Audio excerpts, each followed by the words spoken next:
So this is the part 2 of pneumonia. So इस part में मैं आपको बताऊंगी कॉजेस ऑफ निमोनिया में क्या होता है। निमोनिया के बहुत सारे कॉजेस होते हैं, जैसे कि bacterial causes, viral causes and fungal causes. Bacterial causes में वो बैक्टीरिया जो निमोनिया कॉज करते हैं, for example Streptococcus pneumonia, Haemophilus influenza, chlamydia, mycoplasma pneumonia. ये सारे ऐसे बैक्टीरियल माइक्रो ऑर्गेनिज्म है, बैक्टीरिया होते हैं जो बैक्टीरियल निमोनिया कॉज करते हैं। नेक्स्ट आता है वायरल। वायरस में हमारा होता है जैसे कि फॉर एग्जाम्पल मोस्ट कॉमनली जो निमोनिया कॉज होता है वायरस से, वो इन्फ्लुएंजा वायरस से कॉज होता है। रेस्पिरेटरी साइटल वायरस से, राइनो वायरस या फिर कोरोना वायरस से हमारा निमोनिया कॉज होता है।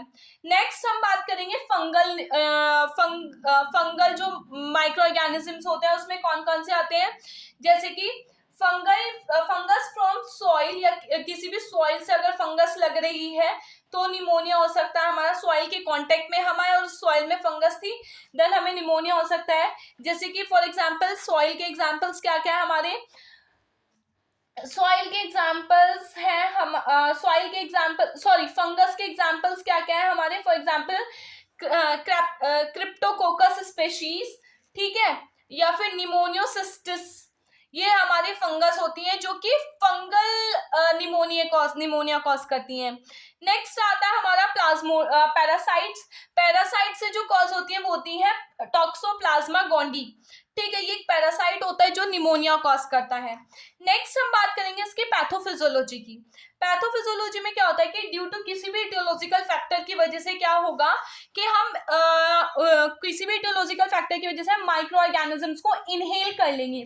फॉर एग्जाम्पल जब बैक्टीरिया या कोई भी वायरस हमारे अंदर गया तो वो बैक्टीरिया और वायरस क्या करेगा, हमारे अंदर जाकर के लंग्स में जाकर के ग्रो करना स्टार्ट करेगा, अपनी कॉलोनी बनाना स्टार्ट करेगा, अपने नंबर्स को इंक्रीज करना स्टार्ट करेगा, जिसकी वजह से क्या होगा, जिसकी वजह से हमारी जो एल्वेओलाइल्स होंगी उसमें फ्लूइड का कलेक्शन होना स्टार्ट हो जाएगा। जब उसमें फ्लूइड का कलेक्शन होना स्टार्ट हो जाएगा हमारी एल्वेओलाइल्स में, तो वहां पर वेंटिलेशन का प्रोसेस अफेक्ट होगा, डिफ्यूजन का प्रोसेस हमारा क्या होता है अफेक्ट होगा। ऑक्सीजन और कार्बन डाइऑक्साइड मतलब एक्सचेंज नहीं हो पाएंगे, उनमें उनके ऑक्सीजन और कार्बन डाइऑक्साइड के डिफ्यूजन में इंटरफ्रेंस आएगा हमारा, ठीक है, जिसकी वजह से क्या होगा, अब जब कोई भी फॉरेन पार्टिकल हमारी बॉडी में एंटर करता है तो हमारी बॉडी एंटीबॉडी बनाती है उसके अगेंस्ट।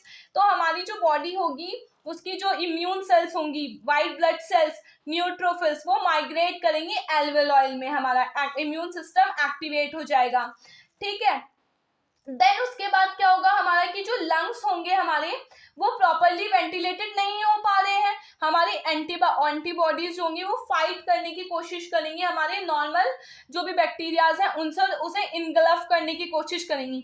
जब वो उन्हें इनगल्फ करेंगी तो जो उनका वेस्ट होगा वो वहीं पर रह जाएगा और वो और ज्यादा वेस्ट ग्रो करेगा। बैक्टीरियाज का जब ग्रो करेगा उससे और इन्फ्लामेशन होगी और इन्फेक्शन होगा, वेंटिलेशन का प्रोसेस डिस्टर्ब हो जाएगा हमारा, ठीक है, जिसकी वजह से एल्वेओलाइल्स में ऑक्सीजन की कमी हो जाएगी, लंग्स में ऑक्सीजन की कमी हो जाएगी, बॉडी में ऑक्सीजन की कमी हो जाएगी, जिसे हम हाइपोक्सीमिया बोलेंगे, मतलब हाइपोवेंटिलेशन, जिसकी वजह से हाइपोक्सीमिया हो जाएगा, ठीक है, और निमोनिया डायग्नोज हो जाएगा। नेक्स्ट आता है हमारा इसमें क्लिनिकल मैनिफेस्टेशन। तो हमें पता है जब भी कोई हमें इन्फेक्शन वाली कंडीशन होती है तो सबसे पहला सिम्टम जो है हमें फीवर का आता है। सो इसमें क्या होगा, हमें फीवर देखने के लिए मिलेगा, सडन फीवर हमें 38.5 डिग्री सेल्सियस से 40.5 डिग्री सेल्सियस तक देखने के लिए मिल सकता है।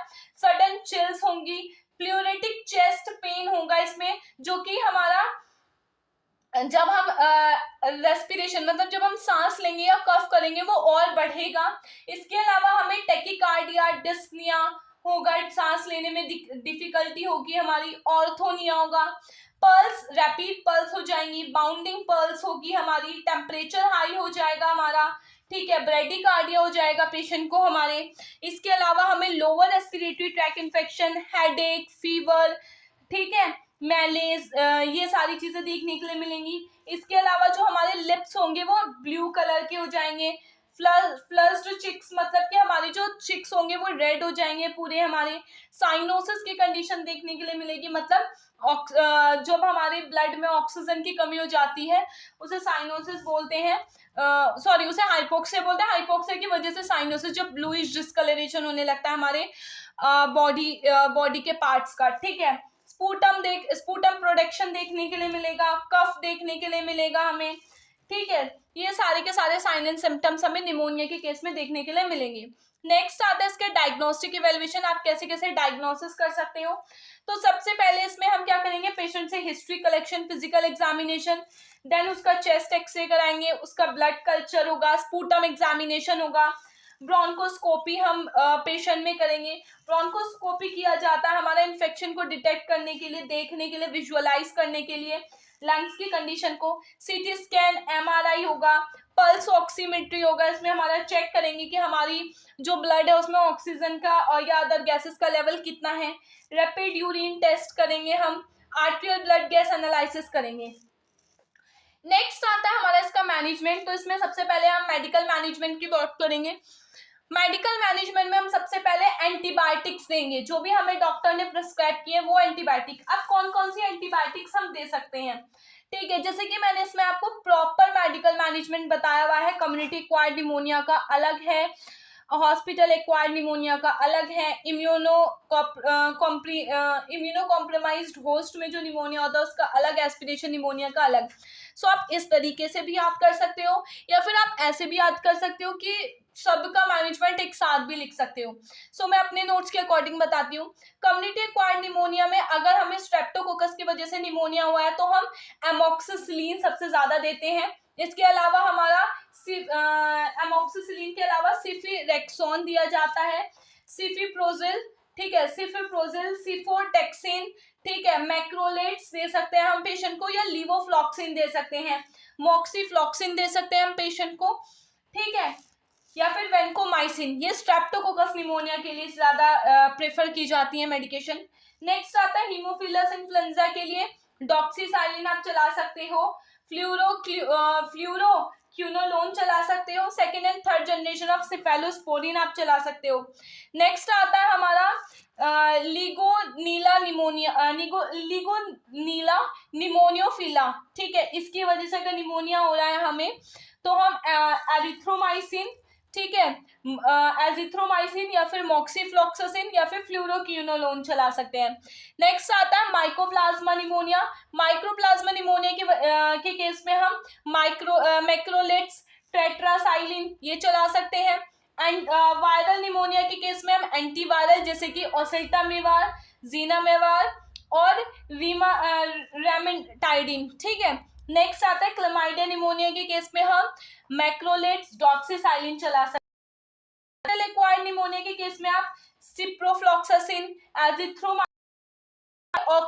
ऑक्सासिलिन, नेपेसिलिन ये सारी मेडिकेशंस आप चला सकते हो, ठीक है। निमोनिया इन immuno compromised host. Immuno compromised वो पेशेंट्स होते हैं जो कॉर्टिकोस्टेरॉइड्स या फिर एंटी कैंसरियस ड्रग ले रहे हैं, ठीक है, या फिर स्टेरॉइड्स ले रहे हैं। मेडिकेशन की वजह से उनकी इम्यूनिटी कम हो जाती है, इसीलिए इन्हें इम्यूनो कहा जाता है। इस केसेस में हम क्या क्या दे सकते हैं पेशेंट को, इन सारे केसेस में सल्फा मिथॉक्साजोल दे सकते हैं, दे सकते हैं हम पेशेंट को, ठीक है, आइसोनियाजिड, रिफेम्पिसिन, इथाम्ब्यूटामाइड, ठीक है, ट्यूबरक्लोसिस की वजह से निमोनिया हो रहा है। इसके बाद आता है एस्पिरेशन निमोनिया, जो वो निमोनिया कोई भी फूड पार्ट, ड्रिंक या फिर सलाइवा अगर हमारे जाता है उसकी वजह से जो होता है। इन केसेस में हम दे सकते हैं। वेंटिलेटर निमोनिया के केस में हम फ्लूरोक्विनोलोन दे सकते हैं और मॉक्सीफ्लॉक्सासिन दे सकते हैं। आता है हमारा नर्सिंग मैनेजमेंट। तो जैसे कि नर्सिंग मैनेजमेंट में आपको रखे हैं, इसमें इनइफेक्टिव पे डायग्नोसिस बन सकते। लंग्स हैं उसमें क्या हो गया, उन लंग पेशेंट कलेक्ट हो गया है, एल्वेलॉइड्स में फ्लूइड हो गया, जिसकी वजह से हमारा गैसेस एक्सचेंज नहीं हो पा रहा, एक्टिव का डायग्नोसिस बना है, ठीक है। नेक्स्ट हमारा एक्टिविटी इंटॉलरेंस का पेशेंट कोई भी एक्टिविटी नहीं कर पा रहा है हमारा निमोनिया की वजह से। इसके अलावा हम फ्लूइड हो सकते हैं कि पेशेंट का जो फ्लूइड है वो डेफिशिएंट हो गया है निमोनिया की वजह से, उसका इम्बैलेंस हो गया है, उसका बॉडी टेम्परेचर राइज, फीवर, उस पे निमोनिया डायग्नोसिस बन सकता है, पेन पे डायग्नोसिस बन सकता है। इस हिस्ट्री कलेक्शन कर सकते हैं, फिजिकल एग्जामिनेशन कर सकते हैं, पेशेंट आप उसके वाइटल्स को मॉनिटर कर सकते हैं, पेशेंट को सक्शन, हमेशा याद रखना सक्शन करने के लिए हमें पहले 100% ऑक्सीजन सक्शन करने के लिए, देन सिर्फ 10 से 20 सेकंड के बीच में ही सक्शन करना होता है, मतलब उतनी देर के लिए सक्शन करना, दोबारा से पेशेंट को ऑक्सीजन प्रोवाइड करानी होती है। इसके अलावा चेस्ट फिजियोथेरेपी कर सकते हो, डीप ब्रीथिंग एक्सरसाइजेस के लिए पेशेंट करते हो आप। इसके अलावा आप यहाँ पर पेशेंट को इसके अलावा पेशेंट वाइटल्स को मॉनिटर कर सकते हो, इसके अलावा उसके इनपुट आउटपुट चार्ट को मॉनिटर कर सकते हो आप। और इसके अलावा एक और लंग स्पायरोमेट्री होती है, स्पायरोमेट्री की लंग्स में की कैपेसिटी को मेजर किया जाता है, से करा सकते हो। इसके अलावा जो भी हमारा मेडिकेशन डॉक्टर प्रिस्क्राइब कर रहा है वो मेडिकेशन हमें पेशेंट को एडमिनिस्टर करनी है। सो ये आज के लिए सिर्फ इतना ही, अब मैं आपको नेक्स्ट वीडियो में मिलूंगी। बाय। वीडियो अच्छा लगा हो तो चैनल को सब्सक्राइब कर देना, लाइक कर देना, शेयर कर देना वीडियो को।